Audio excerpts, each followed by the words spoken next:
जो जन्मजात मानी जाती है, इसके ऊपर बहुत सा विभेद होता है। छुआछूत ऊंच नीच का भावना होता है, स्त्रियों में भी होता है। क्या ये हमारा शास्त्र सम्मत है या बनी बनाई है? इसमें बहुत विवाद है। आपके शरीर में, मेरे भी शरीर में मलमूत्र के द्वार भी हैं या नहीं? हर समय वहीं हाथ रखते हैं क्या? जब वहाँ हाथ रखने की आवश्यकता होती है, मल क्षालन, उसके बाद कुछ करते या नहीं? तो शरीर को लेकर छुआछूत है या नहीं? जब दांत को ऐसे खोदने लगते हैं तो शिष्ट व्यक्ति हाथ धोते या नहीं? जब भोजन करते हैं तो मुँह उच्छिष्ट होता है, उंगलियाँ उच्छिष्ट होती हैं, धोते या नहीं? अपने शरीर में जो छुआछूत है वो राग मूलक है या द्वेष मूलक है या विवेक मूलक है या भावुकता मूलक है?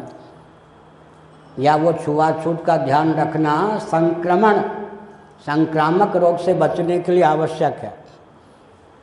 तयोर व्यष्टि समष्टिता पंचदश, व्यष्टि जीवन में छुआछूत है या नहीं? वो घृणा मूलक है या द्वेष मूलक है? अब हर व्यक्ति नीचे हाथ दिया रहे या दांत खोदता रहे तो उसको बीमारियां होगी या नहीं? संक्रामक रोग का शिकार होगा या नहीं? अच्छा, दांतों में मैल जम जाते हैं, उनको फेंकना भी पड़ता है मैल को। इसका मतलब अपने जीवन में जो छुआछूत है कम से कम उसको तो मानने की आवश्यकता है। तो सामाजिक जीवन में भी, अच्छा, जब देवियाँ 3 दिनों तक, सुनिए, एक मैं दूसरे ढंग से बात कहता हूँ तो जल्दी समझ में आ जाए। इब्राहिम का नाम सुना होगा, जिनकी थ्योरी के आधार पर आजकल न्यायालय में रक्त परीक्षण चलता है।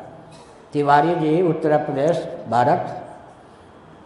एक महिला जज थी, उसके सामने आया, ये सामने वाला कहता है कि तिवारी जी का औरस पुत्र हूँ। तिवारी जी कहते ना, मेरा कुछ लेना देना ही नहीं। उसने कहा कि रक्त देना पड़ेगा, परीक्षण करवाना पड़ेगा। तो 3 बार रह चुके हों मुख्यमंत्री, उनको कहना पड़ा हाँ मेरा ही बेटा है। क्यों डरे? वो इब्राहिम ने रक्त परीक्षण की विधा विश्व को दी, जो आजकल इस वैज्ञानिक युग में न्यायालय को भी मान्य है। अमुक का अमुक बेटा है या नहीं, अमुक की अमुक बेटी है या नहीं, इसका परीक्षण रक्त के आधार पर होता है या नहीं।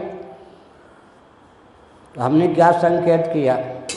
इब्राहिम कुछ लिख पढ़ रहे थे, अनुसंधान कर रहे थे, सामने बाग, बगीचा, उद्यान में एक बढ़िया गुलाब का पुष्प खिला हुआ था।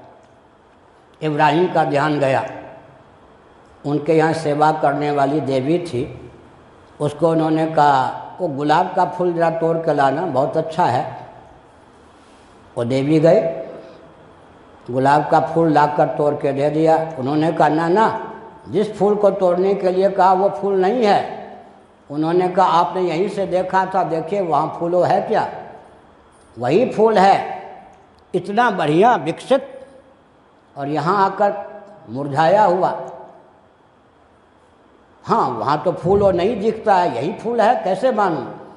उसने कहा डॉक्टर इब्राहिम ध्यान दीजिए, मैं रजस्वला हूँ, मैंने उसको छुआ, फूल की ये दशा हो गई। मैं अचार छू लूँ तो अचार सड़ जाए, पापड़ छू लूँ तो पापड़ फट जाए। हम देवियों के जीवन में जितनी अवधि तक यह कांड चलता है रजोधर्म का, उतने दिनों तक ऐसी ऊर्जा बढ़ती है, कुछ का कुछ हो जाता है। आधुनिक आप उद्यान विभाग के मालियों से पूछिए। एक माली आ गया मध्य प्रदेश का, मैं अपने बाग में पुरी में घूम रहा था, उसने कहा महाराज इन पुष्पों को छुआछूत का ध्यान रखना, इनको बहुत छुआछूत व्यापता है। हमने कहा अरे माली यहाँ भी छुआछूत? हम तो जानते थे, लेकिन कहा अरे महाराज हम लोग विशेषज्ञ हैं, छुआछूत इन पुष्पों को बहुत लगता है, इनका ध्यान देना, समझ गए ना? तब इब्राहिम ने सोचा वो हो सनातनियों के विवाह की पद्धति, ये पद्धति वो पद्धति, सब में विज्ञान है, दर्शन है, व्यवहार है, विद्वेष मूलक कुछ भी नहीं, राग मूलक नहीं, द्वेष मूलक नहीं, कोरी भावुकता मूलक नहीं, विद्वेष मूलक नहीं। अब चुनाव के अवसर पर जातिवाद का प्रयोग या जातिवाद का दुरुपयोग, समझ गए ना? किसी भी पवित्र से पवित्र वस्तु विधा का कोई दुरुपयोग करे उसको हम संविधान में त्रुटि नहीं मान सकते, वो तो प्रयोक्ता का उन्माद या प्रमाद मान सकते हैं। इसलिए थोड़ा विचार कीजिए, एक रोगी है, पर्दा होता है या नहीं? एक रोगी है, अच्छा जो डॉक्टर ऑपरेशन करता है वो छुआछूत मानता है या नहीं? उसके नाक पर देखिए क्या होते, पट्टी आदि होती है या नहीं? वो रोगी को स्वस्थ करना चाहता है, उसके रोग का ऑपरेशन करके निकालना चाहता है, लेकिन वो जानता है कि रोग के परमाणु हम तक न आ जाएं, हम न रोगी बन जाएं, इसलिए वो छुआछूत मानता है या नहीं?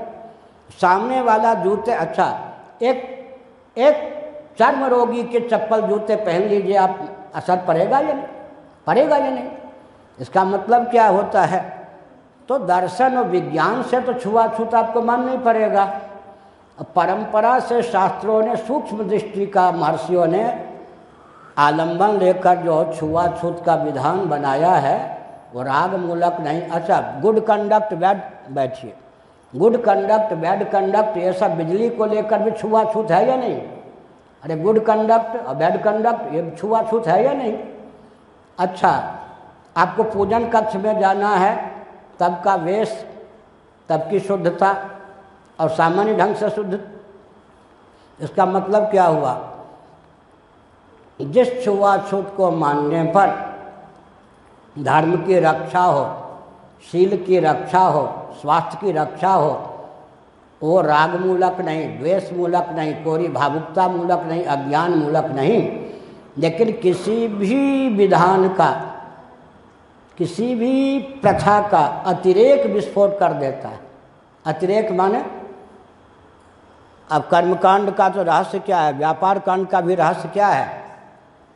अन्यून अनतिरिक्त, व्यापार का भी अन्यून अनतिरिक्त, जितनी सामग्री, जितने मंत्र, जो विधि, उससे न्यून ना हो अधिक ना हो। न्यून भी अपराध है, अधिक भी अपराध है।